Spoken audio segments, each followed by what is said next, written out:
ஜலப்பிரளயம் நடந்து பல நாட்களுக்கு பின் பூமியில் உள்ள ஜனங்கள் தங்களுக்காக ஒரு திட்டம் பண்ண ஆரம்பித்தார்கள்.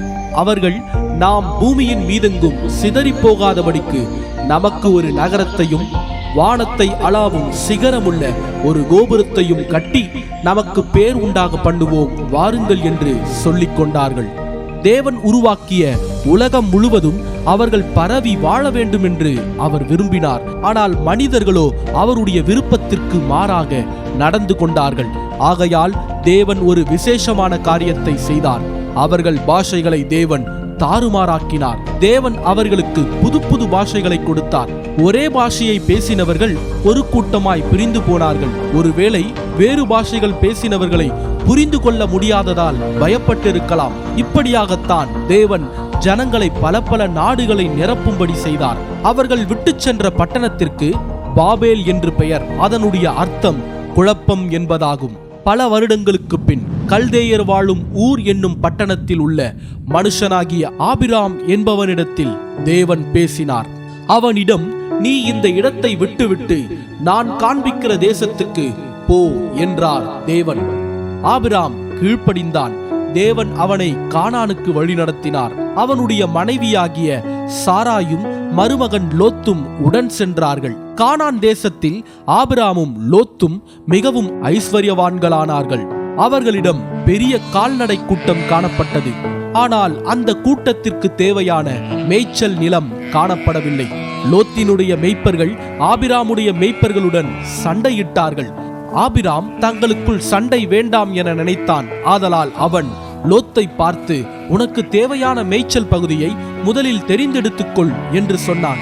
பட்டணங்கள் மற்றும் கிராமங்கள் உள்ளடங்கிய பெரிய மேய்ச்சல் பகுதியை லோத்து எடுத்துக்கொண்டான்.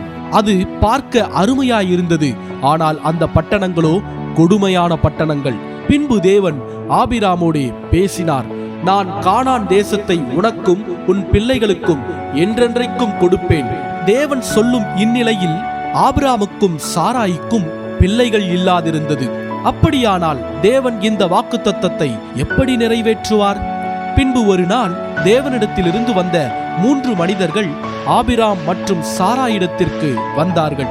உங்களுக்கு கூடிய சீக்கிரம் ஒரு குழந்தை கிடைக்கும் என்று அவர்கள் சொன்னார்கள். சாராய் நகைத்தாள். தேவனுடைய செய்தியை அவள் நம்பவில்லை. ஏனென்றால் அப்பொழுது அவளுக்கு 90 வயதாய் இருந்தது. பின்பு தேவன் ஆபிராமிடத்தில், உன்னுடைய பெயர் இனி ஆபிரகாம் என்னப்படும் என்றார். ஆபிரகாம் என்றால் மேன்மை மிகுந்த தகப்பன் என்பது பொருளாகும். சாராய் என்ற பெயரை தேவன் சாராள் என மாற்றினார். சாராள் என்றால் இளவரசி என்று பொருள். இதையெல்லாம் தொடர்ந்து ஒரு நாள் தேவன் ஆபிரகாமிடத்தில் ஒரு முக்கியமான செய்தியை சொன்னார்.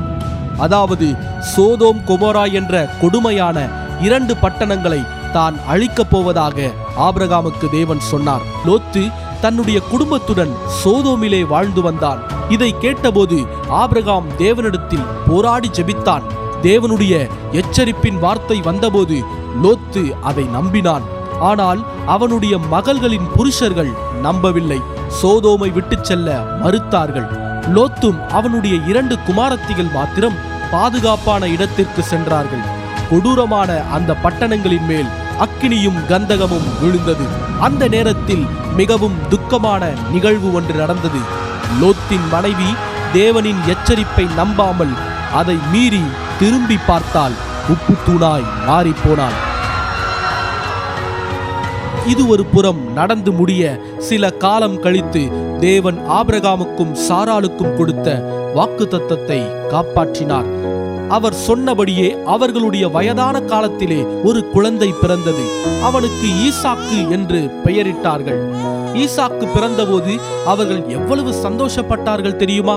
இந்த நேரத்தில் தனக்கும் தன்னுடைய பிள்ளைகளுக்கும் கானான் தேசத்தை கொடுப்பார் என்ற வாக்குத்தத்தத்தை ஆபிரகாம் இன்னும் அதிகமாய் நம்பினான். ஏனென்றால் தேவன் சொன்னபடியே இந்த வயதான காலத்திலும் தனக்கு ஒரு பிள்ளையை பிறக்க வைக்க அவரால் முடியுமானால் நிச்சயம் இந்த வாக்குத்தத்தத்தையும் அவரால் நிறைவேற்ற முடியும் என அவன் உறுதியாய் நம்பினான். இது போன்ற வீடியோக்களை தொடர்ந்து பெற்றுக்கொள்ள புகழ் இயேசுவுக்கே சேனலை சப்ஸ்கிரைப் செய்து கொள்ளுங்கள்.